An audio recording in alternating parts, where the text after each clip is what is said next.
ಕರ್ನಾಟಕದ super star ಅಂದ್ರೆ ಇವನು ಡಿ ಬಾಸ್ ಬೇರೆ ಅಲ್ಲ, ಕಿಶನ್ ಬಾಸ್ ಬೇರೆ ಅಲ್ಲ, ಯಾರ ಮೇಲೆ ಶಿವಣ್ಣ ಸರ್ ಇರ್ಬೋದು, ಎಲ್ಲ ಇರ್ಬೋದು. ಸೊ ಇವ್ರ ವಿಚಾರಕ್ಕೆ ಬಂದ್ರೆ ಎಸ್ಪೆಷಲಿ ಇವ್ರಿಬ್ರು ಗೆಳೆಯರಾಗಿದ್ದಂತವ್ರು ಈಗ ಅವರೊಂದು ಸ್ಟೇಟ್ಮೆಂಟ್ ಕೊಟ್ಟರು, ಅಂದ್ರೆ ಪೋಸ್ಟ್ ಮಾಡಿದ್ರು. ಸೊ ಡೆವಿಲ್ ಬರ್ತಾ ಇದೆ, ಡೆವಿಲ್ಗೆ ಆಲ್ ದ ಬೆಸ್ಟ್, ಒಳ್ಳೇದು ನಮ್ಮ ಕನ್ನಡ ಚಿತ್ರದ, ಯಾಕಂದ್ರೆ ಅವ್ರದ್ದು ಮ್ಯಾಕ್ಸ್ ಮಾರ್ಕ್ ಸಿನಿಮಾನು ಅದೇ ಟೈಮಲ್ಲಿ ಬರಬೇಕಿತ್ತು, ಬಟ್ ಅದೆಲ್ಲ ಪೋಸ್ಟ್ಪೋನ್ ಆಯ್ತು ಅಂತ ಅನ್ಸುತ್ತೆ. ಬಟ್ ಆಲ್ ದ ಬೆಸ್ಟ್ ಅಂತ ಹೇಳಿದ್ರು. ಯಾಕಂದ್ರೆ ಒಬ್ಬ ಗೆಳೆಯ ಏನೋ ಅವ್ರ ಮನಸ್ತಾಪ ಬಂದಿದೆ, ಏನೋ ಆಗಿದೆ ಅವ್ರ ಮಧ್ಯದಲ್ಲಿ, ಬಟ್ ಮಾತಾಡ್ತಿಲ್ಲ. ಬಟ್ ಮಾತಾಡ್ತಾ ಇಲ್ಲ ಅಂದ್ರೂ ಸಹ ಒಂದು ಶುಭ ಹಾರೈಸುವಂಥದ್ದು, ಒಬ್ಬ ನಟನಾಗಿ ಒಬ್ಬ ಶುಭ ಕೋರುವಂಥದ್ದು, ಈ ತರ ಕೆಲಸ ಮಾಡಿದ್ದಾರೆ.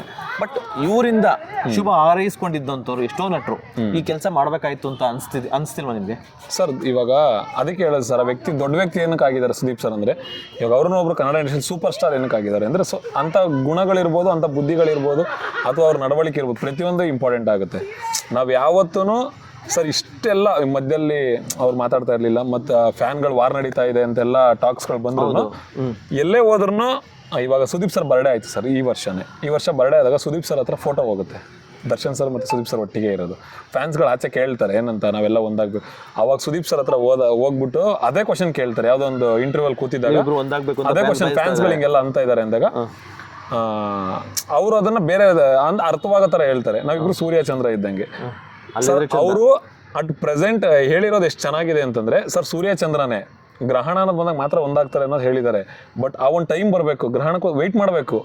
ಮತ್ತು ಇನ್ನೊಂದೇನಂದ್ರೆ ಸರ್, ಇಬ್ಬರೊಳಗೆ ಒಬ್ರು ಬಂದಿಲ್ಲ ಅಂದ್ರೂ ನಾವು ಬದುಕಕ್ಕಾಗಲ್ಲ, ಇಬ್ರು ಬೇಕು ಅಲ್ಲಿ ಇರಬೇಕು. ಜೊತೆಗೆ ಅವ್ರ ಬಾಂಡಿಂಗ್ ಸರ್, ಇವಾಗ ಒಂದು ಸ್ನೇಹಕ್ಕೆ ಏನೊಂದು ಅವತ್ತು ವಿಷ್ಣು ಸರ್ ಮತ್ತೆ ಅಂಬರೀಷ್ ಅಪ್ಪಾಜಿ ಅವ್ರು ಇರ್ಬೋದು, ಇವತ್ತು ದರ್ಶನ್ ಸರ್ ಸುದೀಪ್ ಸರ್, ಹಿಂದೆ ಅವರು ಸ್ನೇಹ ಅಂದ್ರೆ ಏನು, ಹೆಂಗಿರಬೇಕು, ಅವ್ರದ್ದು ದೋಸ್ತಿ ಅನ್ನೋದು ಹೆಂಗಿತ್ತು ಅನ್ನೋದೆಲ್ಲ ತೋರಿಸ್ಕೊಟ್ಟಿದ್ದಾರೆ.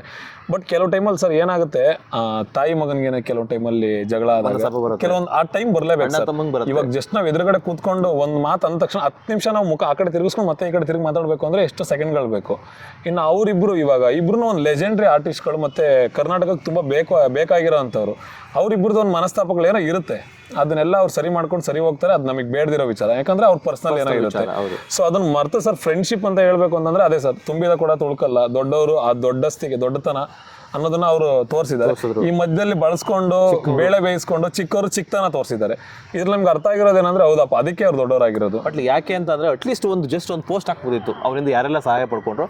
ಈ ಕೇಸ್ ವಿಚಾರ ಬೇಡ, ಕೇಸ್ ವಿಚಾರದ ಬಗ್ಗೆ ಮಾತಾಡಕ್ಕೆ ಹಿಂಜರಿದಂತ ಎಷ್ಟೋ ಕಲಾವಿದರಿದ್ದಾರೆ. ಹೌದು, ಆ ವಿಚಾರ ಬೇಡ. ಅಟ್ಲೀಸ್ಟ್ ನಮ್ಮ ದರ್ಶನ್ ಅಣ್ಣಂದು ಸಿನಿಮಾ ಬರ್ತಾ ಇದೆ, ನಮ್ಮ ಡಿ ಬಾಸ್ ಸಿನಿಮಾ ಬರ್ತಾ ಇದೆ, ನಮ್ಮ ಅಣ್ಣಂದು ಸಿನಿಮಾಗೆ ಆಲ್ ದ ಬೆಸ್ಟ್ ಅಂತ ಅವ್ರವ್ರ ಇನ್ಸ್ಟಾಗ್ರಾಮಲ್ಲಿ ಪೋಸ್ಟ್ ಹಾಕ್ಬೋದಾಯ್ತು. ಬಟ್ ಕೆಲವರು ಮಾಡಿದ್ದಾರೆ, ಇಲ್ಲ ಅಂತ ಕೆಲವರು ಮಾಡಿದ್ದಾರೆ. ಧನ್ವೀರಣ್ಣ ಇರ್ಬೋದು, ಆಮೇಲೆ ವಿನೋದ್ ಅಣ್ಣ ಅವರು ಪೋಸ್ಟ್ ಮಾಡಿದ್ರು,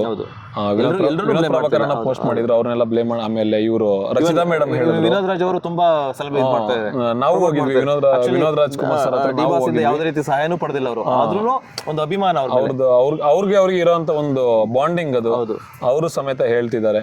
ಅದಾದ್ಮೇಲೆ ಸರ್, ಇದಕ್ಕಿಂತ ಎಲ್ಲ ಹೆಚ್ಚಾಗಿ ಮಧ್ಯದಲ್ಲಿ ಕೆಲವೊಂದು ನೆಗೆಟಿವ್ ಟ್ರೋಲ್ಸ್ ಆಗಕ್ಕೆ ಶುರುವಾಯ್ತು. ಏನಂತ, ಡಿ ಬಾಸ್ದು ಸಿನಿಮಾ ಅದೇ ವಿಚಾರ ಮತ್ತೆ ಸುದೀಪ್ ಸರ್ ಸಿನಿಮಾದು ನಾವು ಬರ್ತಾ ಇದೀವಿ ಅಂತ ಥಿಯೇಟರ್ ಸಿಗ್ತಾ ಇಲ್ಲ ಅಂದ್ಬಿಟ್ಟು ಫ್ಯಾನ್ಸ್ಗಳಿಗೆ ತಂದಿಡಕ್ ನೋಡಿದ್ರು ಸರ್. ಇಲ್ಲಿ ಆತರ ಸುದೀಪ್ ಸರ್ಗೆ ಅಥವಾ ದರ್ಶನ್ ಸರ್ಗೆ ಏನಾದ್ರು ಇದ್ದಿದ್ರೆ ಇವತ್ತು ಅವ್ರು ಪೋಸ್ಟ್ ಆಗ್ತಿರ್ಲಿಲ್ಲ.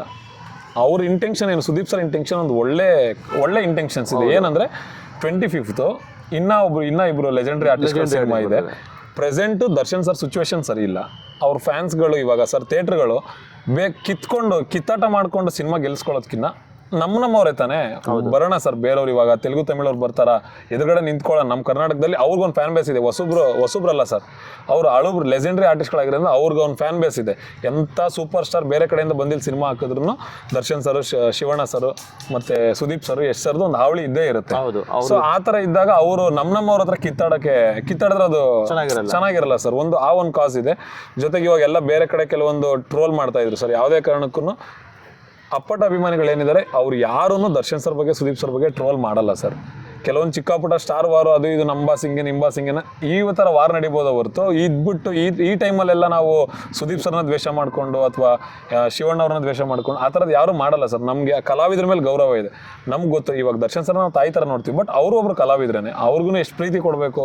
ಅವರು ಇವಾಗ ಆಚೆ ಬಂದಾಗ ತುಂಬ ಚೆನ್ನಾಗಿರ್ತಾರೆ ಕೂಡ. ಅವರೆಲ್ಲ ಆ ಥರ ಇದ್ದಾಗ ನಾವು ಬಿಕಾಸ್ ಸಿನಿಮಾ ನೋಡ್ಬೇಕು, ಎಲ್ಲ ಕನ್ನಡ ಸಿನಿಮಾ ನೋಡಬೇಕು, ಎಲ್ಲರ ಸಿನಿಮಾನ ನೋಡಬೇಕು. ಬಟ್ ಈ ಒಂದು ನಮಗೆ ಸುದೀಪ್ ಸರ್ ಸ್ನೇಹಕ್ಕೋಸ್ಕರ ಮಾಡಿದ್ರಲ್ಲ ಇದು ಸೊ ಟಚ್ ಆಗಿಬಿಡ್ತು ಸರ್ ನಮಗೆ. ಡೆಫಿನೆಟ್ಲಿ ಈ ಮೂಲಕ ಮಾರ್ಕ್ ಸಿನಿಮಾ ಯಾವತ್ತೇ ಬರಲಿ, ಇವತ್ತು ನಮ್ಮ ಜೊತೆ ಸುದೀಪ್ ಸರ್ ಮತ್ತು ಸುದೀಪ್ ಸರ್ ಫ್ಯಾನ್ಸ್ ನಿಂತ್ಕೊಂಡಿದ್ದಾರೆ. ಮಾರ್ಕ್ ಸಿನಿಮಾಗೆ ಡೆಫಿನೆಟ್ಲಿ ನಮ್ಮ ಕಡೆಯಿಂದ ಆಲ್ ದಿ ಬೆಸ್ಟ್ ಅನ್ನೋದ್ರ ಜೊತೆಗೆ ನಾವು ಸಮೇತ ಥಿಯೇಟರ್ ಫಸ್ಟ್ ಶೋ ಹೋಗಿ ನೋಡಿ ಆ ಸಿನಿಮಾಗೆ ನಮ್ಮ ಕಡೆಯಿಂದ ಏನೆಲ್ಲ ಒಂದು ನಮ್ಮ ಕಡೆಯಿಂದ ಅಂದರೆ ಸಿನಿಮಾ ನೋಡಿ ನಾವು ಎಷ್ಟು ಸಪೋರ್ಟ್ ಮಾಡೋಕ್ಕಾಗುತ್ತೋ ಎಲ್ಲ ನಮ್ಮ ಡಿ ಬಾಸ್ ಫ್ಯಾನ್ಸ್ ಸಮೇತ ಅವ್ರ ಸ್ನೇಹಕ್ಕೋಸ್ಕರ ಅವ್ರ ಜೊತೆ ಇರ್ತೀವಿ, ಆ ಕಲಾವಿದರಿಗೋಸ್ಕರ ಅವ್ರ ಜೊತೆ ಇರ್ತೀವಿ. ಅಂದ್ರೆ ಈಗ ಡೆವಿಲ್ ಹಬ್ಬ ಮಾಡಿ ನೆಕ್ಸ್ಟ್ ಇನ್ನೊಂದು ಹಬ್ಬ ಮಾಡ್ತೀರಾ? ಹಬ್ಬ ಮಾಡ್ತೀವಿ, ಮಾರ್ಕ್ ಹಬ್ಬ ಮಾಡ್ತೀವಿ ಸರ್. ಅಂದ್ರೆ ಇವಾಗ ಡೆವಿಲ್ ಹಬ್ಬನ ನಾವು ಮಾಡ್ತಾ ಇದೀವಿ. ಇವತ್ತು ಡೆವಿಲ್ ಅನ್ನೋದು ದರ್ಶನ್ ಸರ್ ಎಲ್ಲಾ ಫ್ಯಾನ್ಸ್ ಗಳಿಗೆ ಒಂದು ಹಬ್ಬ. ಇದು ಹಬ್ಬಕ್ಕೆ ಅವರು ಇನ್ವೈಟ್ ಮಾಡ್ತಾ ಇದೀವಿ. ಬಿಕಾಸ್ ಏನಂದ್ರೆ ಹಬ್ಬಕ್ಕೆ ನೆಂಟರು ಬರಬೇಕು, ಅಂದ್ರೆ ಒಂದು ಊಟ ಉಪಚಾರಗಳಿರುತ್ತೆ. ಹಬ್ಬಕ್ಕೆ ಬಂದು ನಮ್ಮ ಜೊತೆ ಅವರು ಸೆಲೆಬ್ರೇಷನ್ ಮಾಡಿ ಖುಷಿ ಪಟ್ಟು ಏನೊಂದು ಜಾತ್ರೆ ಇರುತ್ತಲ್ಲ, ಜಾತ್ರೆ ಮಾಡ್ಬಿಟ್ಟು ನಾವು ಹೋಗ್ತೀವಿ. ನೆಕ್ಸ್ಟ್ ಅವ್ರದ್ದೊಂದು ಹಬ್ಬ ಬರುತ್ತೆ, ಆ ಹಬ್ಬಕ್ಕೆ ನಾವೆಲ್ಲ ಹೋಗ್ಬಿಟ್ಟು ನಾವು ಸೆಲೆಬ್ರೇಟ್ ಮಾಡ್ತೀವಿ ಅಷ್ಟೇ. ಆ ಥರ ಬಾಂಡಿಂಗ್ ಇದ್ದಾಗಲೇ ಚೆನ್ನಾಗಾಗೋದು. ಅದ್ರ ಜೊತೆಗೆ ಇನ್ನ ಎಲ್ಲ ಕಲಾವಿದರದ್ದು ಸರ್, ಇವ್ರದ್ದು ಅಂತಲ್ಲ, ಆ ಥರ ನಾವು ಫ್ಯಾನ್ಸ್ಗಳೊಂದು ಬಾಂಡಿಂಗ್ ಇಟ್ಕೊಂಡಾಗ್ಲೇ ಫಸ್ಟ್ ಕರ್ನಾಟಕದಲ್ಲಿ ಕನ್ನಡ ಕಲಾವಿದರನ್ನ ಉಳಿಸ್ಕೊಳಕ್ಕಾಗೋದು. ಸೊ ಎಕ್ಸ್ಪೆಷಲಿ ಸರ್ ಇನ್ನೊಂದು ವಿಚಾರ ಹೇಳಬೇಕು ಏನಂತಂದರೆ, ಇವ್ರದ್ದು ದರ್ಶನ್ ಸರ್ ಸಿನಿಮಾ ಮತ್ತು ಸುದೀಪ್ ಬೇರೆ ಎಲ್ಲ ಸ್ಟಾರ್ಗಳ ಸಿನಿಮಾನ ಅವ್ರವ್ರ ಅಭಿಮಾನಿಗಳು ಗೆಲ್ಲಿಸ್ಕೊಳ್ಳೇಬೇಕು. ಅದು ಅವ್ರ ಅಭಿಮಾನದ ಪ್ರಶ್ನೆ. ಬಟ್ ಡೆವಿಲ್ ಸಿನಿಮಾನ ನಾವು ಉಳಿಸ್ಕೊಂಡು ಗೆಲ್ಲಿಸ್ಕೊಳ್ಳೇಬೇಕು. ಯಾಕಂದರೆ ಇದು ಪ್ರತಿಯೊಬ್ಬ ಕನ್ನಡಿಗರಿಗೆ ಡಿ ಬಾಸ್ಗಳಿಗೆ ಸ್ವಾಭಿಮಾನದ ಪ್ರಶ್ನೆ. ಸೊ ಈ ಥರ ಇದೆ ಸರ್ ಇವಾಗ. ಓಕೆ, ಈಗ ಇದೇ ವಿಚಾರಕ್ಕೆ ಬಂದಾಗ, ಸಿನಿಮಾ ವಿಚಾರಕ್ಕೆ ಬಂದಾಗ ಕೆಲವೊಂದಿಷ್ಟು ನೆಗೆಟಿವ್ ಇದು ಸ್ಪ್ರೆಡ್ ಆಗ್ತಾ ಬಂತು. ಯಾಕೆಂದರೆ ಸಿನಿಮಾನ ಯಾವುದೇ ಡಿಸ್ಟ್ರಿಬ್ಯೂಟರ್ ಬಂದು ತಗೋತಾ ಇಲ್ಲ. 30 ಕೋಟಿ ಇಟ್ಟಿದಾರಂತೆ, ಬಟ್ ಆ 30 ಕೋಟಿಗೂ ಸೇಲ್ ಆಗ್ತಿಲ್ಲ. ಯಾಕೆ ಅಂತ ಅಂದರೆ ಫ್ಯಾಮಿಲಿ ಆಡಿಯನ್ಸ್ ಬಂದು ಸಿನಿಮಾ ನೋಡಲ್ಲ. ಏನು ಫ್ಯಾನ್ಸ್ ಅಮ್ಮಮ್ಮ ಅಂದರೆ ಒಂದು 2 ದಿನ 3 ದಿನ ಬಂದು ನೋಡ್ತಾರೆ, ಅದಾದಮೇಲೆ ಸಿನಿಮಾ ಓಡಲ್ಲ, ಅಷ್ಟೊಂದು ಬಜೆಟ್ ಆಗಲ್ಲ, ಹಾಕಿರೋವಷ್ಟು ಬಜೆಟ್ ಬರಲ್ಲ. ಸೊ ಈ ಥರ ಒಂದು ನೆಗೆಟಿವ್ ಟ್ರೋಲ್ ಆಗ್ತಾ ಇತ್ತು. ಸೊ ಇದ್ರ ಬಗ್ಗೆ ಏನು ಹೇಳ್ತೀರಾ ಸರ್? ಇವಾಗ ಬಜೆಟ್ ಎಷ್ಟು ಹಾಕಿದಾರೋ ಗೊತ್ತಿಲ್ಲ, ಸುಮ್ಮನೆ ಒಂದು ಅಂದಾಜಲ್ಲಿ ಹೇಳ್ತೀನಿ ಸರ್. ಇವಾಗ ಒಂದು 50 ರಿಂದ 60 ಕೋಟಿ, ಒಂದು 70 ಕೋಟಿ ಬಜೆಟ್ ಹಾಕಿದ್ದಾರೆ ಅಂತ ಅನ್ಕೊಳ್ಳೋಣ ಸರ್. 70 ಕೋಟಿ ಬಜೆಟ್ ಹಾಕಿದ್ದಾರೆ. ದರ್ಶನ್ ಸರ್ಗೆ ನಿಮಗೆ ಗೊತ್ತಿರೋದಾರ ಸರ್, ಕೋಟ್ಯಾಂತರ ಜನ, ಒಂದು 50 ಲಕ್ಷ ಫ್ಯಾನ್ಸ್ ಇದ್ದಾರೆ ಸರ್. ಜಾಸ್ತಿ ಇರ್ಬೋದು, 50 ಲಕ್ಷ ಸಿಂಪಲ್ ಆಗಿ ಸರ್. 50 ಲಕ್ಷ ಫ್ಯಾನ್ಸ್ ಇದ್ದಾರೆ ಅನ್ಕೊಳ್ಳೋಣ. 50 ಲಕ್ಷ, ಆ 50 ಲಕ್ಷ ಫ್ಯಾನ್ಸ್ಗೆ ಇಬ್ಬಿಬ್ರು ಫ್ರೆಂಡ್ಸ್ ಇರಲ್ವಾ ಸರ್? ಎಷ್ಟಾಯ್ತು ಸರ್? ಓಕೆ, 1.5 ಕೋಟಿ ಫ್ಯಾನ್ಸ್ ಆಯಿತು. 1.5 ಕೋಟಿ ಜನಗಳು ಸಿನಿಮಾ ನೋಡಿದ್ರೆ 100 ರೂಪಾಯಿ ಟಿಕೆಟ್ ಅಂದ್ರೂ 150 ಕೋಟಿ ಆಯಿತು. ಸಾಕಲ್ವಾ ಸರ್ ಪ್ರೊಡ್ಯೂಸರ್ನ ಉಳಿಸೋದು? ಇಲ್ಲ 50 ಲಕ್ಷ ಜನ 3 ಸಲ ನೋಡಿದ್ರೆ 150 ಕೋಟಿ ಆಯ್ತಲ್ಲ ಸರ್. 150 ಕೋಟಿ ಈ ಸಿನಿಮಾ ಕಲೆಕ್ಷನ್ ಮಾಡಿಲ್ಲ ಅಂತಂದ್ರೆ ನಾವು ಬದಲಾಯಿಸ್ಕೊಂಡ್ಬಿಡ್ತೀವಿ ಸರ್. ಸೊ ಯಾವುದೇ ಚಾಲೆಂಜ್ ಅಂದರೆ ಚಾಲೆಂಜೇ ಸರ್. ಚಾಲೆಂಜ್ ಹಾಕೊಂಡೆ ಲೈಫ್ ಚಾಲೆಂಜಿಂಗ್ ಸ್ಟಾರ್ ಆಗಿರೋದು. ಅವ್ರ ಫ್ಯಾನ್ಸ್ಗಳು ಇವತ್ತು ಅವ್ರ ಫ್ಯಾನ್ಸ್ಗಳೇ ಅವ್ರಿಗೆ ಸೆಲೆಬ್ರಿಟಿ ಆಗಿರೋದು. Challenge sir. ಇವಾಗ ಇನ್ನೊಂದು ಯಾವ್ರೇನು ಸ್ಟೇಟಸಲ್ಲಿ ಮತ್ತು ಗಲ್ಲಿಲಿ ನಿಂತ್ಕೊಂಡು ಸೌಂಡ್ ಮಾಡ್ಬೇಕಷ್ಟೇ ಅವರು. ನಾವು ಸ್ಟೇಟಲ್ಲೇ ಸೌಂಡ್ ಮಾಡೋಕೆ ನೋಡ್ತಿದ್ದೀವಿ. ಇನ್ನು ಕೆಲವರೆಲ್ಲ ಗಲ್ಲಿಲಿ ನಿಂತ್ಕೊಂಡದು ಆಗಲ್ಲ ಈಗಲ್ಲ ಅಂತ. ನಾವು ಗಲ್ಲಿಲೂ ಆಲ್ರೆಡಿ ಸೌಂಡ್ ಮಾಡ್ತಾ ಇದ್ದೀವಿ. ಗಲ್ಲಿಲಿ ಸೌಂಡ್ ಮಾಡೋರ್ಗೂ ಗಲ್ಲಿಲಿ ಸೌಂಡ್ ಮಾಡೋರ್ಗೂ ವ್ಯತ್ಯಾಸ ಇರಲ್ವ ಸರ್? ಸ್ಟೇಟಲ್ಲಿ ಸೌಂಡ್ ಇದಂತ ಅವರು ಸ್ಟೇಟಸಲ್ಲಿ ಸೌಂಡ್ ಮಾಡ್ತಾರೆ, ನಾವು ಸ್ಟೇಟಲ್ಲೇ ಸೌಂಡ್ ಮಾಡ್ತಿದ್ದೀವಿ ಅಷ್ಟೇ. ಸ್ಟೇಟಸ್ಗೂ ತುಂಬ ವ್ಯತ್ಯಾಸ ಇದೆ. ಆಮೇಲೆ ಸ್ಟೇಟಸ್ ಬರೀ ಮೊಬೈಲಲ್ಲಿ ಅಷ್ಟೇ. ಬಟ್ ಸ್ಟೇಟ್ ತುಂಬ ಸೌಂಡ್ ಇರುತ್ತೆ. ಇನ್ನು ಯಾರೋ ಒಬ್ಬ ಮೂಲೆಯಲ್ಲಿ ಗಲ್ಲಿಲಿ ನಿಂತ್ಕೊಂಡು ಅರ್ಧ ಮುಖ ತೋರಿಸ್ಕೊಂಡು ಹಂಗೆ ಹಿಂಗೆ ಅಂತ ಪರಮಾತ್ಮನಿಗೂ ಪುಣ್ಯಾತ್ಮನಿಗೂ ತಂದಿಡೋ ಅಂತ ನನ್ನ ಮಕ್ಕಳಿದ್ದಾರೆ. ಸೊ ನಾವು ಸರ್ ಯಾವುದೇ ಕಾರಣಕ್ಕೂ ಅಪ್ಪು ಸರ್ನ ಇರ್ಬೋದು, ಸುದೀಪ್ ಸರ್ನ ಇರ್ಬೋದು, ಯಾವುದೇ ಕಲಾವಿದರನ್ನ ದ್ವೇಷ ಮಾಡೋಂಥ ರೈಟ್ಸು ಕರ್ನಾಟಕದಲ್ಲಿ ಯಾರಿಗೂ ಇಲ್ಲ. ಯಾಕಂದರೆ ಅವ್ರ ಮನಸ್ಸಲ್ಲಿ ಎಷ್ಟೇ ನೋವಿದ್ರೂ, ಅವ್ರ ಪರಿಸ್ಥಿತಿಗಳು ಎಷ್ಟೇ ಇದ್ರೂ ಜನಗಳನ್ನ ನಗ್ಸೋಕ್ಕೋಸ್ಕರ, ಅವ್ರುಗಳಿಗೆ ಏನೋ ಒಂದು ಸೋಷಿಯಲ್ ಕಾಸ್ ಹೇಳೋಕ್ಕೋಸ್ಕರ ಕಷ್ಟ ಬಿದ್ದು ಇಷ್ಟಪಟ್ಟು ಬೆಳಗ್ಗೆ 5 ಗಂಟೆಗೆ ಎದ್ದು ಜಿಮ್ಮು ಅದು ಇದು ಎಲ್ಲ ಮಾಡಿಕೊಂಡು ಅವ್ರು ತಿನ್ನೋ ಫುಡ್ಡು ಸಮೇತ ಏನೇನು ಇದೇ ತಿನ್ನಬೇಕು, ಸಪ್ಪೆ ಉಪ್ಪು ಖಾರ ಏನೇನೋ ಎಲ್ಲನೂ ಬಿಟ್ಟು ತಿನ್ಕೊಂಡು ಎಲ್ಲ ಕಲಾವಿದರಾಗಿ ಎಲ್ಲರನ್ನೂ ರಂಜಿಸ್ಕೊಂಡು ಬಂದಿದ್ದಾರೆ. ಸೊ ಕಲಾವಿದರಲ್ಲಿ ಹೊಡೆದಾಟ ಬೇಡ. ಅದನ್ನು ನಾವಿವಾಗ ಸರ್ ಇದೇ ಹೊಡೆದಾಟ ರಾಜಕೀಯದಲ್ಲಿ ಮಾಡಿ, ಎಲ್ಲನೂ ಕಿತ್ಕೊಂಡು ತಿಂತಾ ಇದ್ದಾರೆ, ಆ ವಿಚಾರದಲ್ಲಿ ಮಾಡಿರಿ. ಅದನ್ನು ಬಿಟ್ಬಿಟ್ಟು ಕಲಾವಿದರು ಅವ್ರದ್ದು ಕಷ್ಟಪಟ್ಟು ದುಡಿಯೋ ದುಡ್ಡಲ್ಲಿ 4 ಜನಕ್ಕೆ ಸೇವೆ ಮಾಡ್ತಿದ್ದಾರೆ. ಅಂಥವ್ರ ಹತ್ರ ನಾವು ಹೊಡೆದಾಟ ಮಾಡೋದು ಬೇಡ, ಎಲ್ಲರೂ ಒಂದಾಗಿರೋಣ. ಬಟ್ ಆ ಥರ ಸ್ಟಾರ್ ವಾರ್ ಅಂತ ಬಂದರೆ ಅಥವಾ ನೆಗೆಟಿವ್ ಈ ಥರದ್ದೆಲ್ಲ ನಾವು ರೇಗಿಸ್ತೀವಿ, ನಾವು ಅಳ್ಳಾಡಿಸ್ಬಿಡ್ತೀವಿ ಅನ್ನೋ ಥರದ್ದು ಬಂದರೆ ಸರ್, ಆ ಸ್ಕೂಲಲ್ಲಿ ಇನ್ನೂ ಕೆಲವು ಸ್ಟೂಡೆಂಟ್ಸ್, ನಾವು ಆಲ್ರೆಡಿ ಪ್ರಿನ್ಸಿಪಾಲ್ಗಳು, ಆ ಥರದ್ದೆಲ್ಲರೂ ನೋಡ್ಕೊಂಡು ಪ್ರಿನ್ಸಿಪಲ್ ಏನು ಮಾಡ್ತಾರೆ ಹೇಳಿ ಸರ್? ಮಕ್ಕಳು ಆಡೋದನ್ನ ನೋಡ್ಕೊಂಡು ಸುಮ್ಮನೆ ಕೂತಿರ್ತಾರೆ. ಅವ್ರು ಆಟ ಆಡ್ತಾ ಇರಲಿ, ಕೊನೆಗೆ ಏನು ಪ್ರಿನ್ಸಿಪಾಲ್ಗೆ ಎಲ್ಲಿ ಹಿಡಿಬೇಕಲ್ಲಿ ಗೊತ್ತಿರ್ತದೆ, ಹಿಡಿಯೋದು ನಾವು ಹಿಡಿತೀವಿ. ಬಟ್ ಬೇಡ ಸರ್, ಎಲ್ಲರೂ ಚೆನ್ನಾಗಿದ್ದೀವಿ, ಎಲ್ಲರೂ ಚೆನ್ನಾಗಿರೋಣ ಅಷ್ಟೇ. ಓಕೆ. ಸೊ ಈಗ ಕೆಲವರು ಹೇಟರ್ಸ್ ಇರ್ತಾರೆ, ದರ್ಶನ್ ಅವರ ಫೋಟೋನ ಹಾಕೋತಾರೆ, ಸೊ ಅವ್ರದ್ದೇ ಇದ್ಕೊಂಡು ಅವ್ರಿಗೆ ತಂದಿಡುವಂಥ ಕೆಲಸ ಮಾಡ್ತಾರೆ. ಸೊ ಆ ಥರ ಎಷ್ಟೊಂದು ನಾನೊಂದು 2-3 ವಿಡಿಯೋ ಹಾಕಿದ್ದೆ. ಅವ್ನು ಯಾರೋ ಒಬ್ಬ ಅವ್ರದೇ ಫೋಟೋ ಹಾಕೊಂಡು ಅವ್ರ ಬಗ್ಗೆ ಕೆಟ್ಟದಾಗ ಮಾತಾಡೋಂಥದ್ದು. ಮತ್ತೀಗ ಸುದೀಪ್ ಸರ್ ಬಗ್ಗೆ ಒಂದು ಅವ್ರ ಸ್ಟೇಟಸ್ ಹಾಕೊಂಡು ಅವ್ರದೇ ಫೋಟೋ ಹಾಕೊಂಡು ಅಲ್ಲಿ ಕುತ್ಕೊಂಡು ದರ್ಶನ್ ಅವ್ರ ಬಗ್ಗೆ ಬೈಯೋಂಥದ್ದು, ಸುದೀಪ್ ಅವ್ರ ಬಗ್ಗೆ ಬೈಯೋಂಥದ್ದು.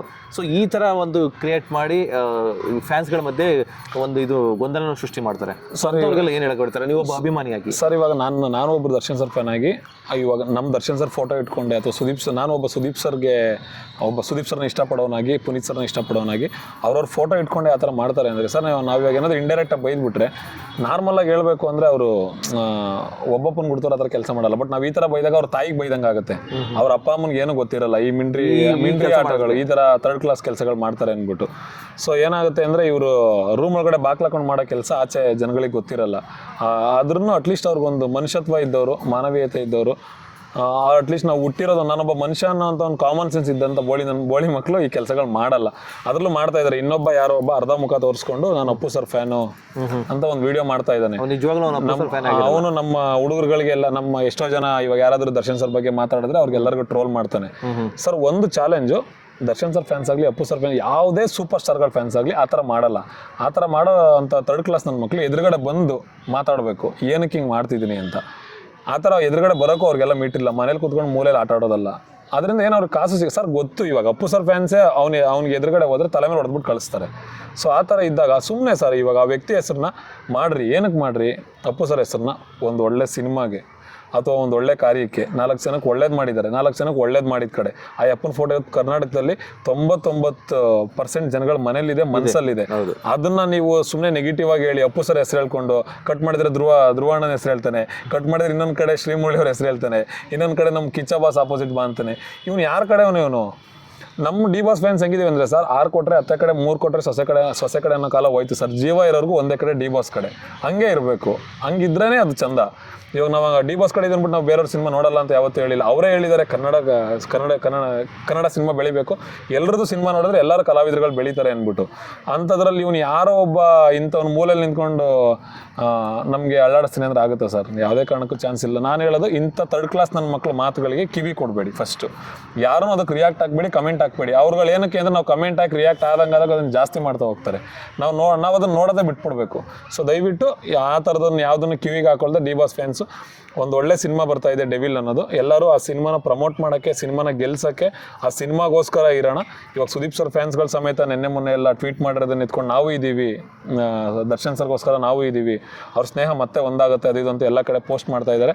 ಎಲ್ಲ ಸುದೀಪ್ ಸರ್ ಫ್ಯಾನ್ಸ್ಗೆ, ಆಮೇಲೆ ಕೆಲವರು ಅಪ್ಪು ಸರ್ ಫ್ಯಾನ್ಸ್ಗಳ ಸಮೇತ ಇಂಥ ಟೈಮಲ್ಲಿ ನಾವು ಯುದ್ಧ ಮಾಡೋಕ್ಕೆ ರೆಡಿ ಇಲ್ಲ, ಅವ್ರು ಚೆನ್ನಾಗಿ ಆಗಬೇಕು, ಅವ್ರ ಸಿನಿಮಾ ಚೆನ್ನಾಗಿ ಆಗಬೇಕು ಅಂತ ಹೇಳ್ತಾ ಇದ್ದೀರಾ. ಆಮೇಲೆ ಎಸ್ ಸರ್ ಫ್ಯಾನ್ಸ್ ಸಮೇತ ಎಲ್ಲ ಫ್ಯಾನ್ಸ್ಗಳಿಗೆ, ಎಲ್ಲ ಕನ್ನಡಿಗರಿಗೆ ನಮ್ಮ ಕಡೆಯಿಂದ, ಎಲ್ಲ ನಮ್ಮ ಡಿ ಬಾಸ್ ಫ್ಯಾನ್ಸ್ಗಳ ಕಡೆಯಿಂದ hardly thank you so much. ಇದು ಥ್ಯಾಂಕ್ ಯು ಅನ್ನೋದು ಚಿಕ್ಕ ಪದ ಆಗುತ್ತೆ. ಕೈ ಮುಗಿದು ನಿಮ್ಮ ಹತ್ರ ಕೇಳ್ತಾ ಇದ್ದೀವಿ, ನೀವು ಈ ಪ್ರೀತಿ ತೋರಿಸ್ತಾ ಇರೋದಕ್ಕಿಂತ ಪರಿಸ್ಥಿತಿಲಿ ನಮ್ಗೆ ನಿಜವಾಗ್ಲೂ ಸೆಲೆಬ್ರಿಟಿಗಳು ಅವ್ರ ಸುತ್ತ ಇದ್ದವರು ಎಲ್ಲ ಬಳಸ್ಕೊಂಡ್ರಲ್ಲ, ಅವ್ರುಗಳಿಗಿನ್ನ ನೀವು ಇವಾಗ ಅವರು ಒಬ್ಬರು ಸ್ಟಾರ್ ಇರ್ಬೋದು, ಕಲಾವಿದರು ಇರ್ಬೋದು, ಅವ್ರುಗಳಿಗಿನ್ನ ದೊಡ್ಡ ಸ್ಥಾನದಲ್ಲಿ ಕಾಣಿಸ್ತಾ ಇದ್ದೀರಾ. ನೀವು ಏನು ಉಪಯೋಗ ತೊಗೊಂಡಿದ್ದೀರ ಬಿಟ್ಟಿದ್ದೀರ ಅನ್ನೋದಕ್ಕಿಂತ ಒಬ್ಬ ಕಲಾವಿದನಿಗೋಸ್ಕರ ನಿಮಗೆ ನಿಂತ್ಕೊಳ್ಳೋ ಮನಸ್ಥಿತಿ ಇದೆಯಲ್ಲ ಎಲ್ಲ ಸ್ಟಾರ್ಗಳ ಫ್ಯಾನ್ಸ್ಗಳಿಗೆ, ನಿಮ್ಮೆಲ್ಲರಿಗೂ ಹಾರ್ಟ್ಲಿ ಇಲ್ಲಿಂದನೇ ಕೈ ಮುಗಿದು ಥ್ಯಾಂಕ್ ಯು ಸೋ ಮಚ್ ಹೇಳಿ ಎಲ್ಲ ಫ್ಯಾನ್ಸ್ಗಳ ಕಡೆಯಿಂದ. ಸರ್ ಈಗ